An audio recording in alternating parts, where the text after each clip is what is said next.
Every civilization leaves behind traces of what it valued. Its stories, its knowledge, its way of understanding the world. Today we live in a world of unprecedented intelligence. Information moves faster than ever before, yet many societies struggle to answer a simpler question: who are we becoming? Horizon explores a foundational idea. What if culture is not simply part of society, but the foundation beneath it? Welcome to Horizon, the Council for Culture, Intelligence and Human Continuity, presented by the Age of Culture Project.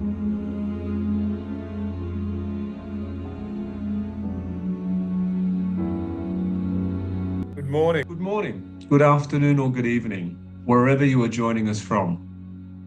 In the previous conversations in this series, we began a larger proposition that many of the systems organizing modern life might not be failing in the simple sense. They might be producing the outcomes that what they're designed to produce. We then turned to the cultural age, to Paul Schaefer's argument that economics, while powerful and necessary, became too large in our public imagination. Economics helps societies produce, trade, specialize, build and organize material life. But it cannot on its own tell us what a life is for, what a society should protect, or how human beings should belong to one another. That brings us to value. Every system rewards something. It rewards speed or patience, scale or rootedness, productivity or care, consumption or continuity, extraction or regeneration, competition or coherence. The difficulty is that modern systems often make visible only what can be counted, priced, traded, reported or scaled. Other forms of value, food culture, local memory, ecological balance, time, trust, heritage, belonging, craft, beauty and care, often treated as secondary because they do not fit neatly into economic measurement. So the question today is not whether economic value matters. Of course it does. The question is whether economic value is enough to organize human life. Our episode is called The Fiction of Value. By fiction, we do not mean that value is unreal. We mean that every society tells a story about what counts, what matters, what deserves protection, and what may be sacrificed. Some of those stories become so familiar that they appear natural. This conversation asks whether the dominant story of value has become too narrow for the age we are entering. Today I'm joined by Diane Dodd and Legrand. Diane's work helps us understand food, culture, heritage, tourism, place and community as living systems of value. Thomas brings a system of ecological perspective, asking how development, well-being and meaning might be understood beyond narrow economic proxies.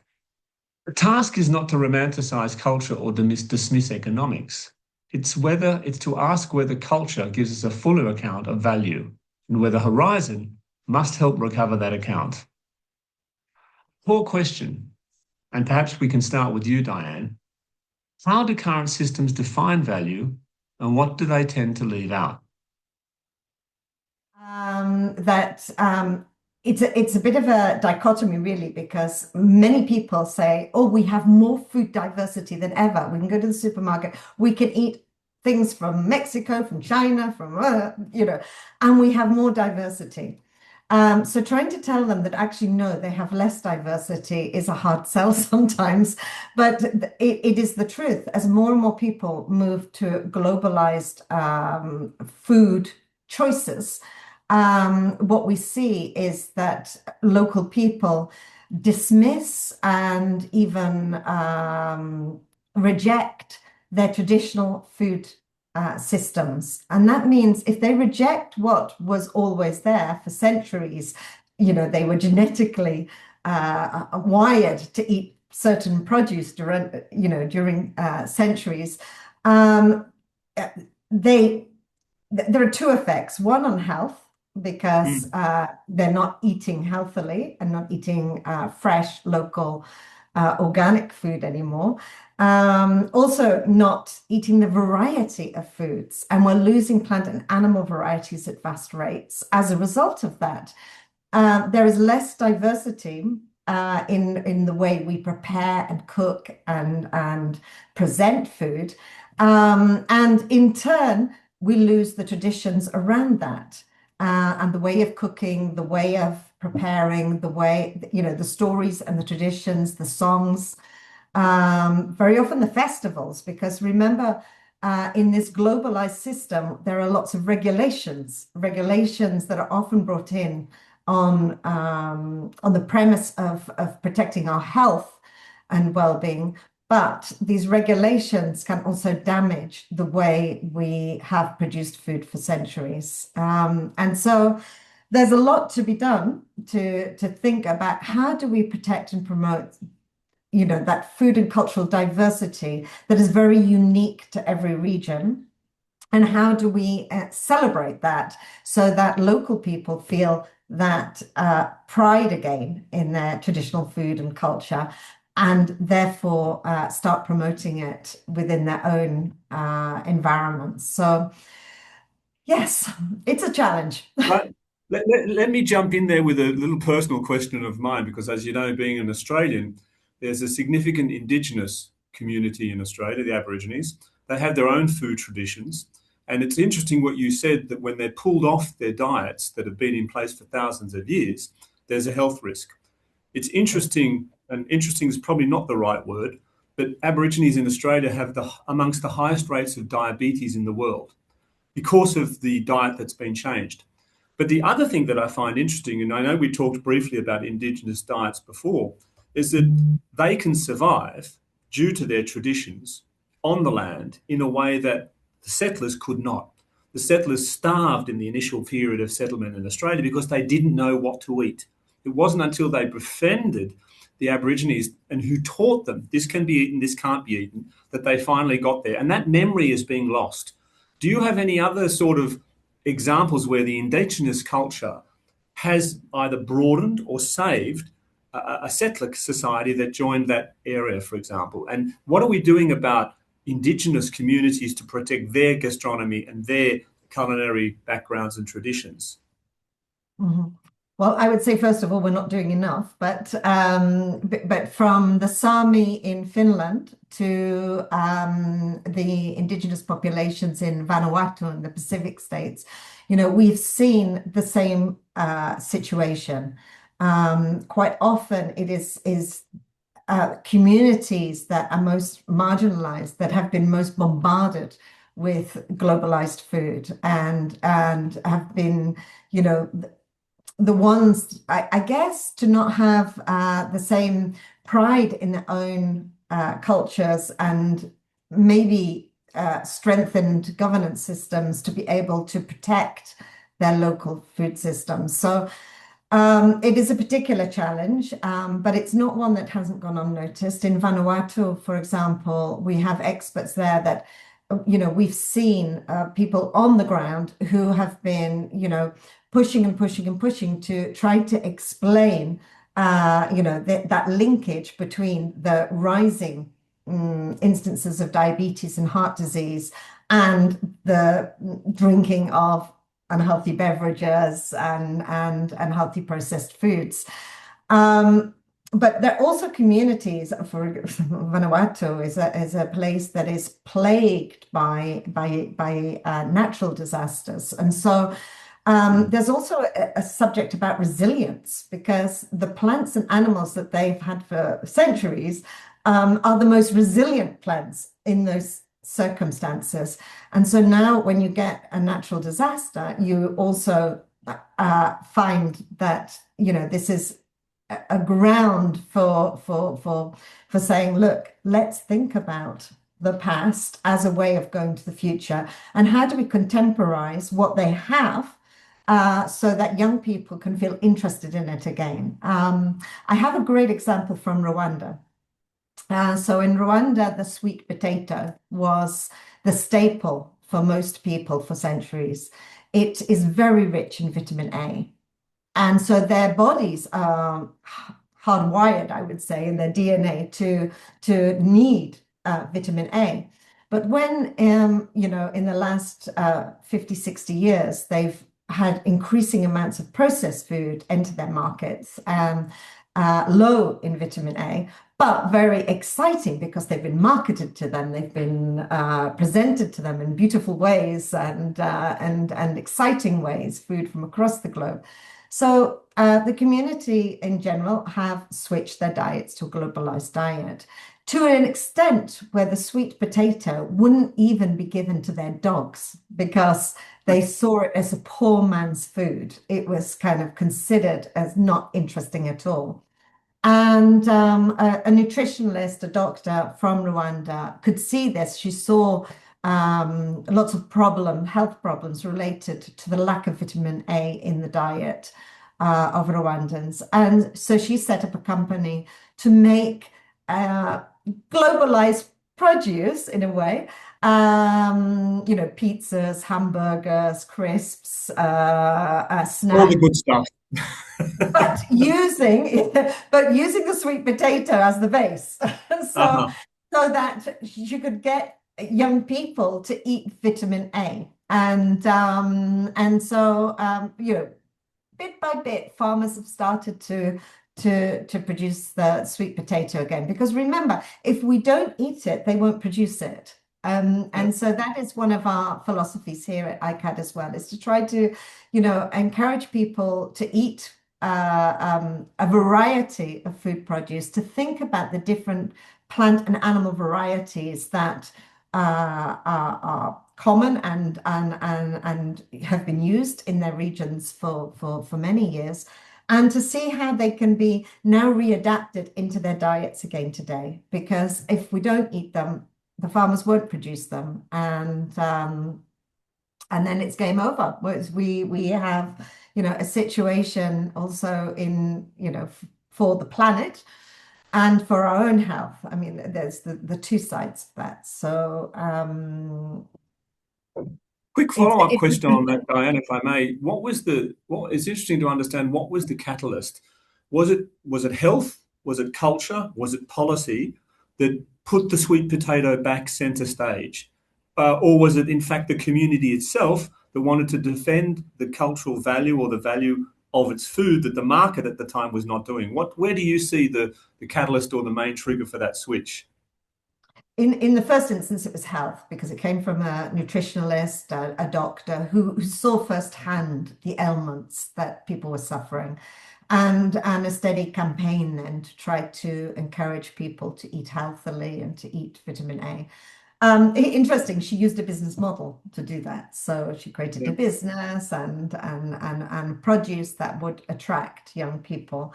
That's not always the case. So there are other instances in Vanuatu where we're trying to work with the community to teach communities how to eat healthily again using local food produce. So there's a beautiful community in Vanuatu of women who are, really trying to find an answer to this question, because we don't have the same time on our hands as we used to have. So, a lot of the traditional foods and recipes needed time and preparation.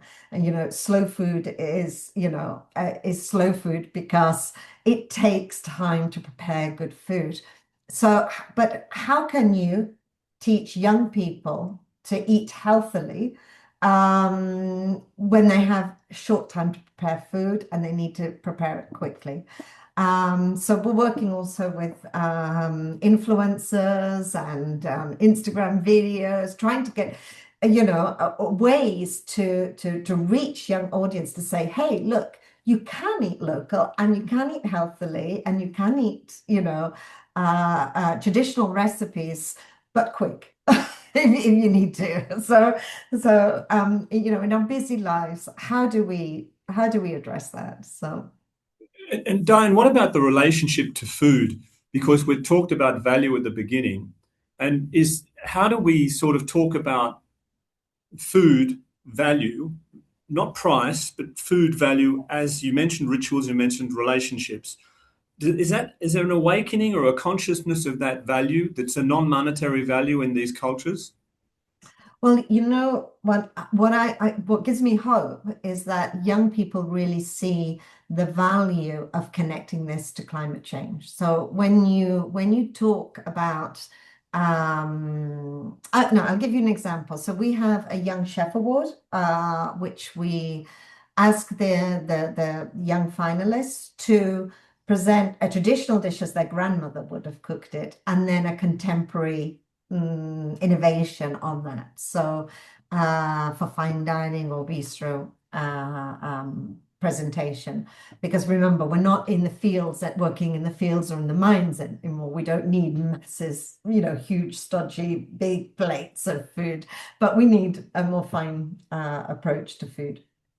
The young participants are very enthusiastic about this, but they are more enthusiastic when they realize that they could actually put an emphasis on plant and animal varieties that would otherwise become extinct, or that they can talk about the health of healthy eating and how to include more honey instead of sugar in the diets, how to address the proportionality of vegetables to protein on the plate, and all of those, contribute to trying to address issues around climate change. And young people really get that. They really understand that the future, we really need to address climate change, and that's one way they can do it. So that gives me hope. I see a big opportunity coming forward with young people if we can just empower them to take that forward. It's a little bit like the substitution of proteins from animals to insects, isn't it? When in the climate change question, but in fact, when you look at some indigenous communities, and I'm thinking again Australia, one of the biggest protein sources was in fact insects, and they would roast witchetty grubs. And obviously the white settlers that came to Australia could not understand that. But if you've ever tasted a roasted witchetty grub, it's actually quite nice.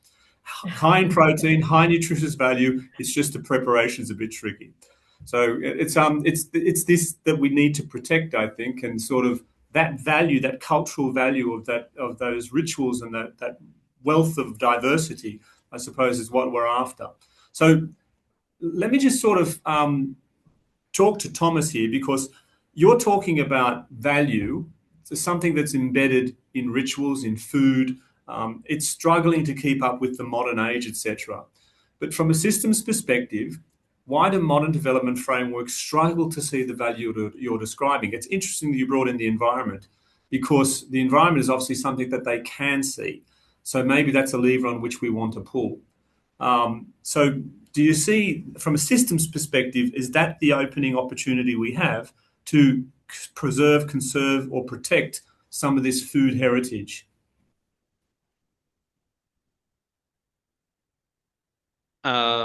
Thank you, Michael. Maybe before I go into that, I'd like to start with we were discussing, other types of value in food systems, including cultural value. But I'd like to just bring the point about the true cost of food, where we know, for example, that at the moment, the negative externalities that somehow we can value in, or more or less well in terms of economic value, are said to be over the value of all what is produced in food systems. So to start with, there is economic value, and there is also environmental externality, health externalities that can be valued also more or less well. We can go back to that in economic terms. And at the moment, the losses that our food systems generate, environmental health losses, are above the value of production to start with. Now, so that's, I think, the first challenge that we are facing. And if I go on that thread, so that's because that's an economic issue that has been long discussed. Now, more recently, we're starting to also think in terms of, well-being, for example. That could be said to be a natural goal of our systems. And that generates other aspects. Some can be put in terms of economic values. For others, it's more difficult, right? And then the question of how to integrate these cultural aspects. Can we think about them and at what risk in terms of economic terms? I don't think so. And I think this brings us back to the title of our discussion, the fiction of value. And maybe the fiction is that there can be just one common value.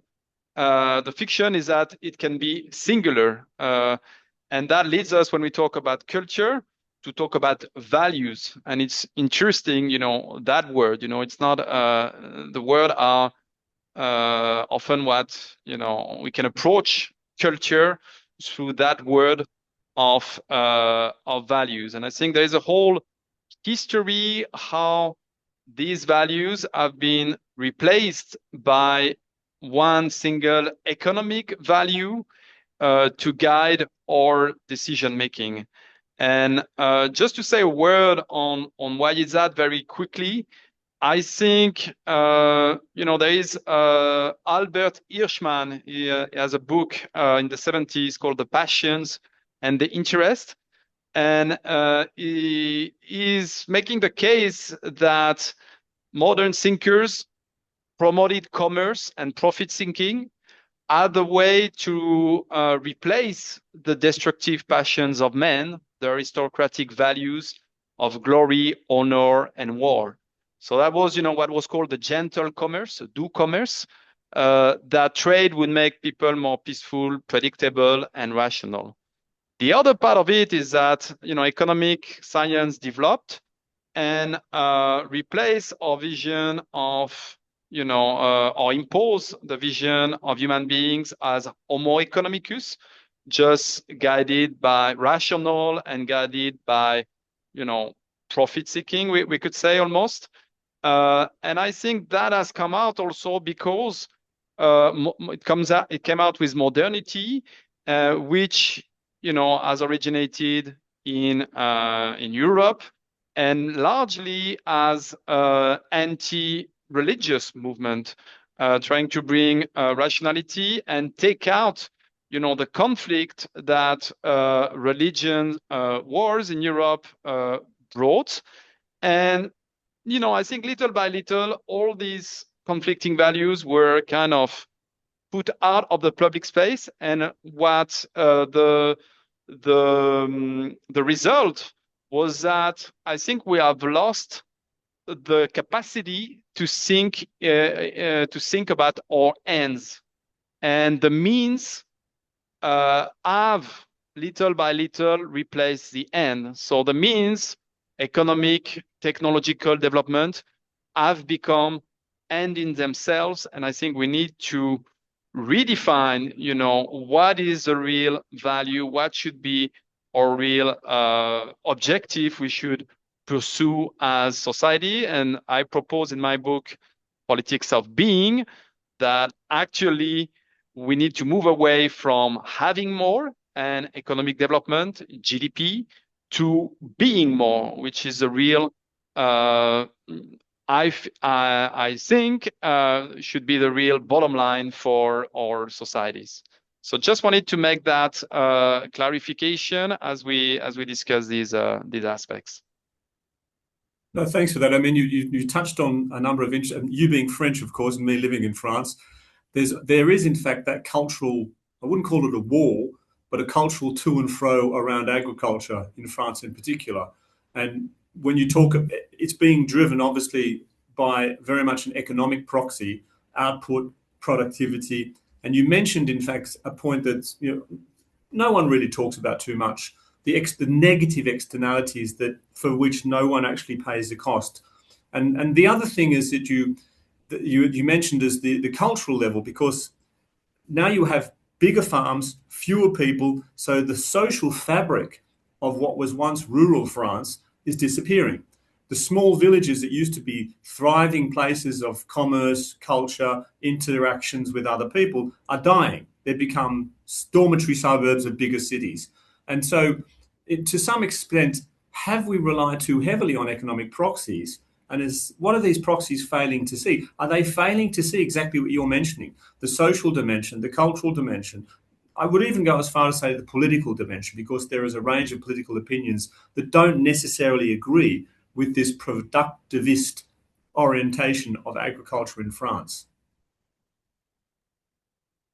Yes, definitely. And I think, I like that you're bringing that political aspects, because as I said, there are some things that can be approached in terms of their economic values. Just maybe a small parenthesis here. I'm an ecological economic, so I've been looking at, how to value in economic terms environment. And I would say, because the environment is what is everywhere, it's the most complex thing to reduce in terms of number.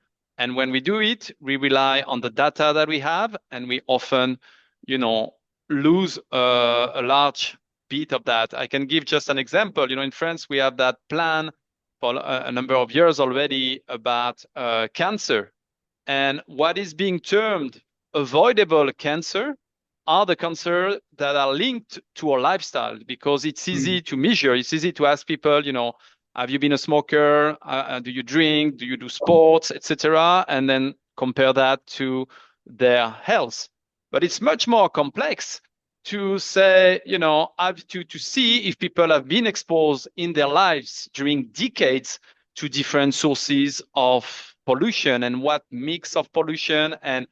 And so all the environmental all the cancers that are, linked to environmental pollution are actually not being part of what we call avoidable cancer, just because of that methodology, or just relying on the data that we are using. So that was just a small parenthesis. And the other thing on measuring environmental economic value is that it's always about what the value is in the future. And to bring that values in the present moment, we're using actualization rate. So it's a bit technical, but just to say, usually people say what will happen a year later. Usually they take around 5% of actualization rate. So that means we are not, when we're doing these calculations around the value of environment, we are somehow decided to assume that having a healthy environment in 2-3 decades is almost of no value because of that 5% actualization rate. So just to, it can be framed as very scientific, but actually when you look at the real meaning and the real assumptions behind these calculations is completely, debatable. So bringing back that brings us back just to politics, and just to say that, because some of these values are not, we cannot reduce to economic values. That means we need proper discussion, and that leads us to what are the governance systems, the decision-making systems to decide on, how we want to approach local food systems, for example, just to say.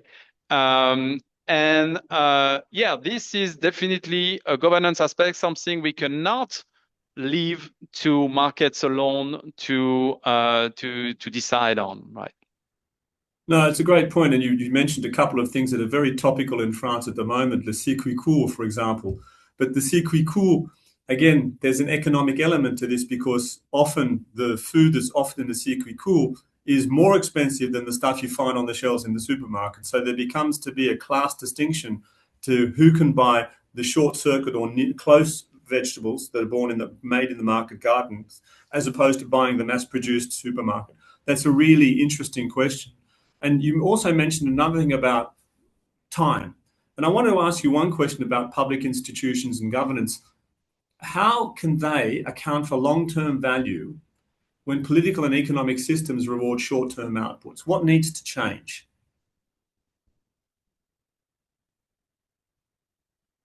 Yeah, that's a great question. Is that for you, Diane? You can go I ahead. don't know. No. Well, I was just going to say that we have a kind of a good example with the World Regions of Gastronomy, because what we've been trying to do, and if I can just share my screen just briefly, is to say, okay, look, what we need is a governance system that has a long time legacy and is thinking beyond the short-term stay of the political parties, because we know there's change every 4 years, and this can create a bit of a crisis. So what we've tried to do with the World Regions of Gastronomy is to say, okay, you can become a World Region of Gastronomy, but first of all, you have to create a governance structure across different sectors that commit collectively to long-term establishing and showcasing your food and culture. Because one of the things that we recognized was that, their food and culture is their assets, not just for health and well-being and the planet, as we've mentioned it, but also for engaging community and pride in producing new goods, so they can be more active in a circular economy, for tourism, for sustainable or regenerative tourism. And so what we wanted to do is to really push a new model of governance that would actually span across changes in political parties, because one of the biggest problems that we saw was that if you have short-term political objectives, that is not going to address the long-term value for the region. And so new governance models are needed. And hopefully we found a way. We're very excited because some of the regions that started with us 10 years ago are still in the platform today working on this, because it's a governance structure that includes public, private, third sector and knowledge institutions in the mix. But these are pockets, because up until now, we only have 30 awarded regions, but, little by little, we're making gains. So I just wanted to share that with you. But thanks, Diane. That's a great point. But you mentioned something interesting, and you talked about politics and the short-termism about politics. But yes, elected governments are relatively short-term. But I would ask another question, and that's about movements, social movements, political movements, consciousness. And I think this is a question I'm going to throw back to Thomas. What, for example, can ecological thinking do, or rather, how can culture add to the ecological thinking that economics alone cannot provide? People struggle to put price on the environment. It can be done. And you and I, we're both economists, it can be done. But can culture add a different dimension to that ecological thinking that economics alone cannot provide? Yes, definitely. I mean, to get back to my point about that, we have lost the capacity to think about the ends, and that's why we just reduce them in terms of economic thinking. So, and economic thinking and even science, cannot tell us what are the ends that we should pursue as societies. And that's where culture comes in, let's say.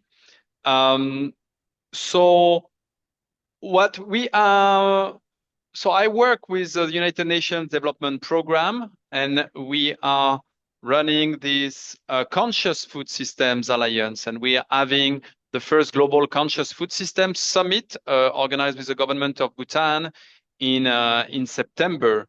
And our starting point is really to see that, the ecological crisis and how it manifests in and the food systems crisis is not a technical issue. It does not have to do with finance and technology, at least not as a major part. It's fundamentally a crisis of consciousness, a crisis of disconnection from ourselves and our true needs, from each other, and from to the earth. So we think if we are true about talking about systemic change in food systems, we need to address, the foundations on which these systems are built, which are about our mindsets, our worldviews, etc. So we're getting, really to that point. And we have seen a lot of momentum in our work, a lot of interest. Right now, we have many of the most influential actors, I would say, beyond private sector, which is not yet so well represented, but many of the people thinking about and acting on food systems are really recognizing that this is a very important topic we are bringing.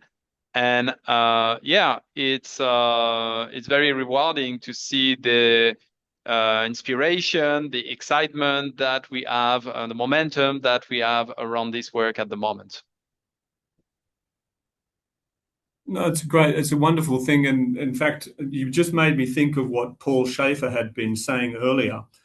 He was struggling with this notion about, the fit between economics and culture. And you don't dismiss economics, but does economics must be placed in a fuller cultural understanding of life? And so the idea was, he thought about, can we place economics inside culture rather than culture inside economics? I know that's quite an esoteric and abstract thought from him, but if you've talked a bit about the ecology, you've talked about the inability of the current systems to manage the ecology due to, for example, the failure of pricing. Well, I won't say pricing externalities, but charging people for the negative externalities. You can try that through taxation. We do try that through taxation. It doesn't always work. It's politically unpopular. But if we were to talk about to put economics inside culture rather than culture inside economics, what do you see would change in local policy? And Diane, this is probably a good one for you to bring in the regions. What would change in local policy, and what would change in tourism and cultural development? And what would change in environmental actions if we started to sort of put economics inside culture rather than culture inside economics? Yeah, it's one of the areas that we really try to work on, because there are a couple of aspects. One is visibility of local food systems and cultures. And, they don't have visibility. They don't have the same marketing budgets as bigger corporations. And therefore, visibility is key, because in any marketing terms, if you're not visible, you don't exist. And so, visibility becomes key. So one area that we're really working on is visibility. And I'll share my screen if I can, to just show, some of the activities that we've been doing with audiovisual to try to showcase through film festivals, through alternative ways and methods, getting the visibility of regions and their products out there, to try to explain food or food culture in a different way. So, we can't compete with the marketing budgets of global businesses, but we can find a cultural way to reach people. And so these are short films about regions using food as the protagonist, and they're all downloadable as well if people want to see them, because they're really wonderful. Another aspect that we're trying to work with the regions is to look at storytelling and the role of storytelling in their regions. And I think this connects so much with Paul Schaefer's work, because we really recognize that it's through culture, it's through the arts, it's through the storytelling that actually we can give additional value to the produce in the regions. And so this is one of actually next week I will be in Crete for this year's World Food Gift Challenge, which is really to try to encourage regions and give them the authority to work with local producers, with craftspeople, to repackage, reimagine, sustainably repackage, but to tell the story of their gifts and connect them to the territory. Because when gifts or food products or crafts are connected to the territory, they're more likely to be bought by international visitors, but they're also, more importantly, more likely to be bought by local people and presented as gifts for different celebrations. So it's, again, building up the pride in one's own products and what you have, but the storytelling becomes the most imaginative way to do that. So I think aside from that, obviously we look at all sorts of other projects like distribution. So one of the biggest challenges is to ensure that local products, food gifts, crafts are available. It's so easy to go to the supermarket and buy the global brands. It's not so easy to find the local products. You have to go to specialized markets, you have to search them out, you might have to go to their workshops. So it's, again, finding that there's distribution channels that can support not only the visibility but the accessibility of local food and culture. So lots of challenges, but one of the things that we've noticed is that we need to empower the local systems to be able to do that, because they always felt that they shouldn't. A free market, means that you can't interfere, and that's not true.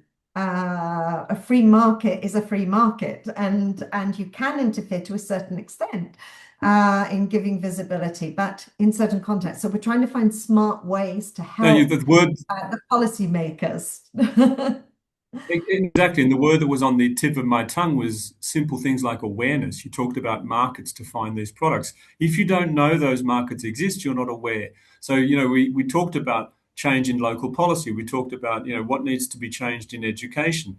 But I think that the simple things about making people aware that there is an alternative is probably battle number one, both locally and internationally. I love the example you used about gift giving, about regional specificities on a gastronomical level. So I've often traveled, and when I've left, I've been given this gift in a bag, the show bag of local produce.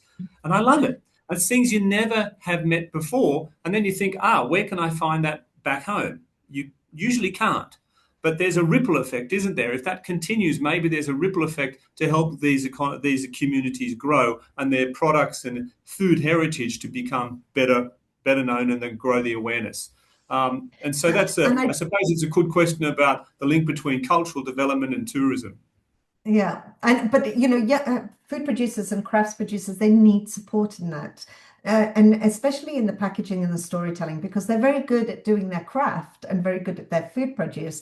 But the whole having a marketing team and having, being able to label it and having sustainable packaging and distributing it, all of these aspects are, sometimes just very difficult for local food producers and craftspeople. So, but that's where the region or the city can help. They can have, we've seen examples from Menorca where they have a craft center dedicated to helping local producers redesign their works. We've had examples in Finland of design students working with local producers. Examples in various regions of them building routes and marketing the routes as a tourism activity, where they can visit the workshops of producers or craftspeople on particular days and hours that are suitable, so that they get new visitors, but to hopefully sell more produce as a result. We've also had an initiative in Catalonia, which I think is really interesting, which is it was a collaboration between agriculture and tourism to open up the farms. It was called Welcome to the Farm.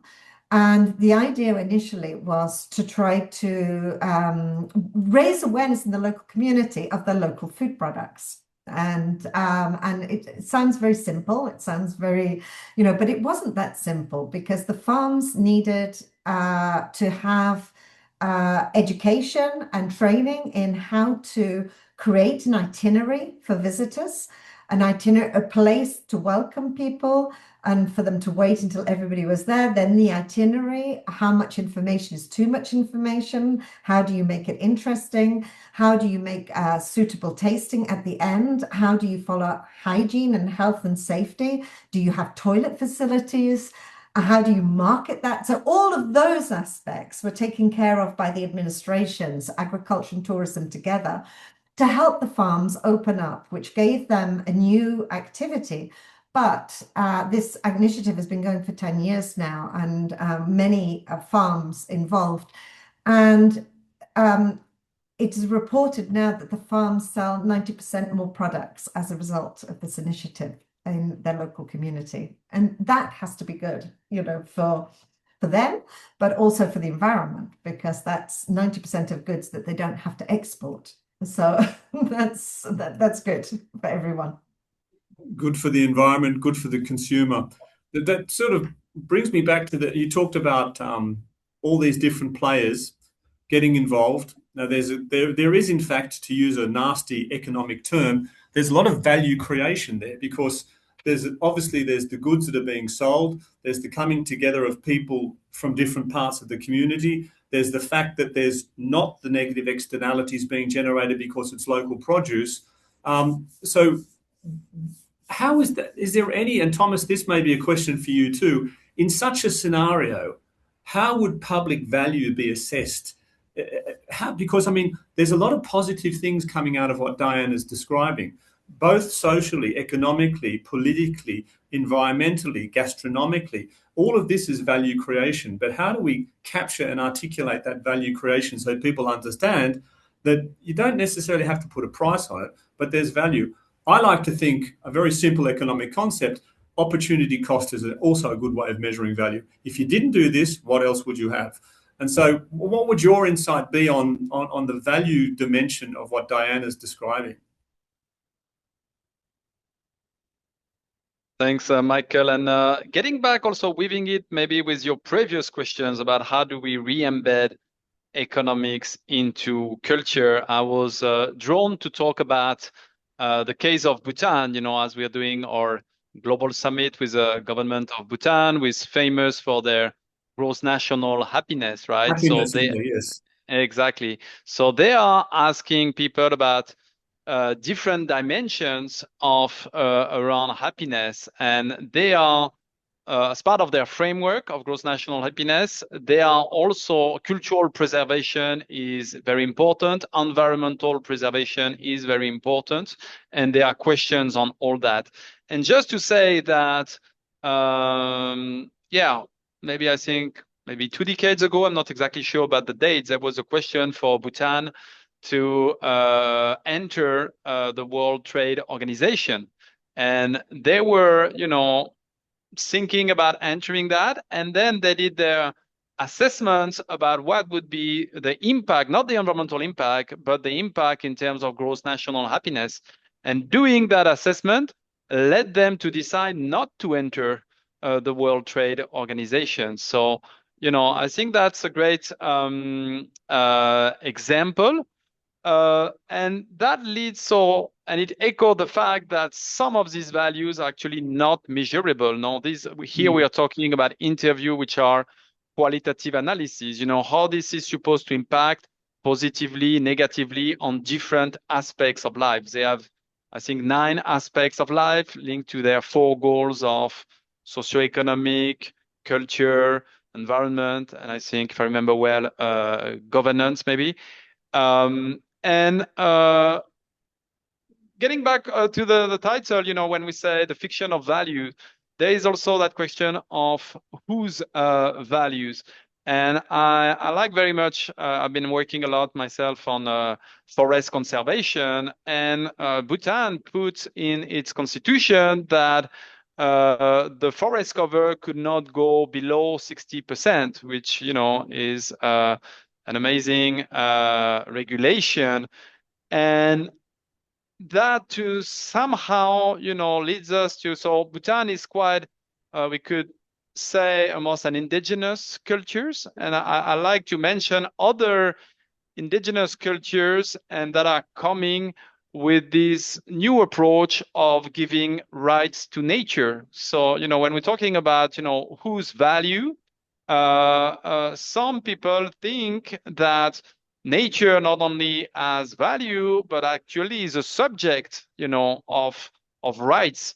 And we have, especially in South America, in Ecuador and Bolivia, nature's rights now firmly anchored in their environmental legislation. So, yeah, maybe I'll just stop there. No, it's got a fantastic example about Bhutan. People tend to forget about the gross happiness index. I can't remember exactly what it's called, but it broke the news, I recall, not so long ago, and people started to think, because up until then, Denmark was supposed to be the happiest country in the world. Funnily enough, Denmark had the highest consumption of antidepressants for a long time. Now it's Iceland, but that's on a per capita basis. So, there's something there to be said about value, happiness, cultural norms, and keeping people together.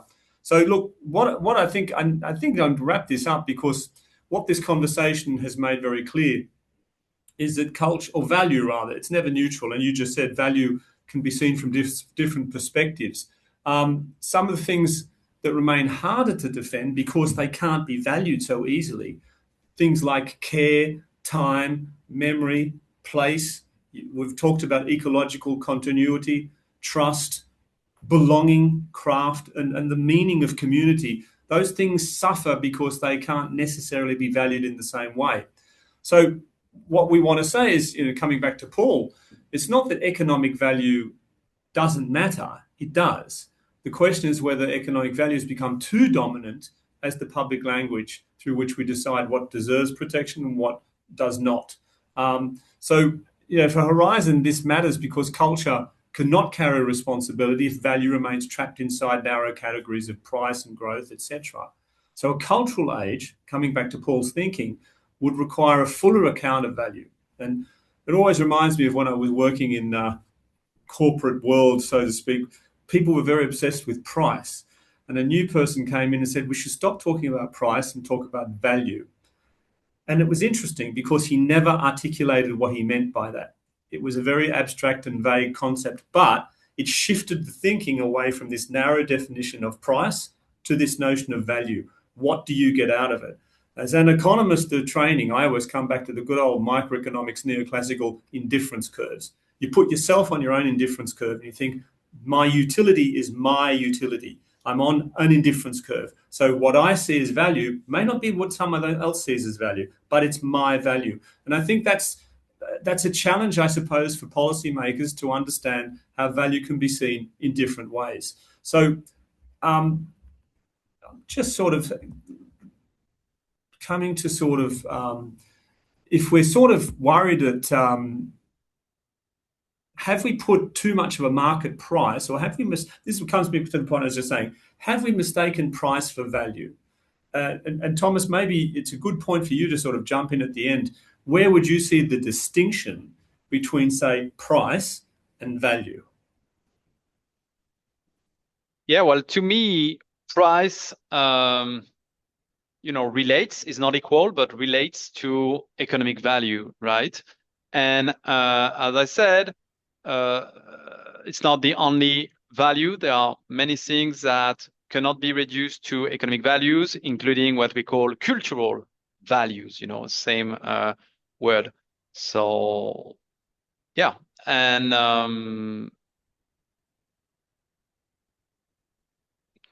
maybe I'll just stop here. No, but I was going to jump back to Diane about the value. I mean, to there, Diane, correct me if I'm on the wrong track, but there's community value. Absolutely. And our mission is to empower communities. And the only way we can empower them is by giving them pride in their cultural value as a community. What is their cultural value?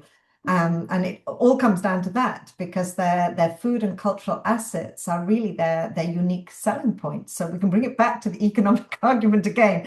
But if we want to support their circular economies and their local economies, then they need to recognize that their cultural assets are really what will be their unique selling points going forward. And yeah, so empowering communities through cultural value, that would be my ending remark. You used a great word that I think it's pride and community. I think they're key pillars because we have the intangibility of the value of culture. And we're not rejecting economics, but we're trying to ask, how does economics serve the age of culture and serve what you're doing, what Thomas is doing, in fact? So value must be returned to life and life not reduced to value. So it's a bit like, there's all sorts of ways, and Thomas mentioned earlier about measuring value, and maybe we're a little bit obsessed with measurement. But in a lot of situations, people say, if you can't measure something, it doesn't matter. I would challenge that thinking. So look, thank you both for this input. Very, very eye-opening, in fact, in terms of the regional, cultural, gastronomical work that Diane is doing. And Thomas, fantastic to share with you how you view, in fact, the role of ecology in the age of culture and the importance of the ecology and environmental sphere, if you like, in determining the cultural landscape. So look, thanks for that. Fantastic exchange of knowledge and opinion. Coming back to the central question about value, if you were to leave our viewers or our listeners with one key message from your specific areas, what would that be? Diane, over to you. Well, I agree completely with Paul Schaffer. We need an age of culture because to empower communities, they need to recognize and promote and protect their food and cultural assets. Great. And Thomas, what would your takeaway be, or what would you like to leave with the viewers? Yeah, I think we need to move beyond economic value as a default compass, I think, for our societies to more to rethink, what we are here for, what has value in our life, and center that into a new development paradigm that I call the politics of being, which I think is really what matters. And the politics of being means or translate into actually the promotion of the highest human, cultural, I would even say spiritual values. I think that's I was actually going to ask that question, but you've answered it for me, because I was thinking, if you were to advise Horizon on one thing it had to do right about value, what would that be? And I think you just answered that question. So thank you both very much. Thank you, Thank you. Michael. Thank you, Diane.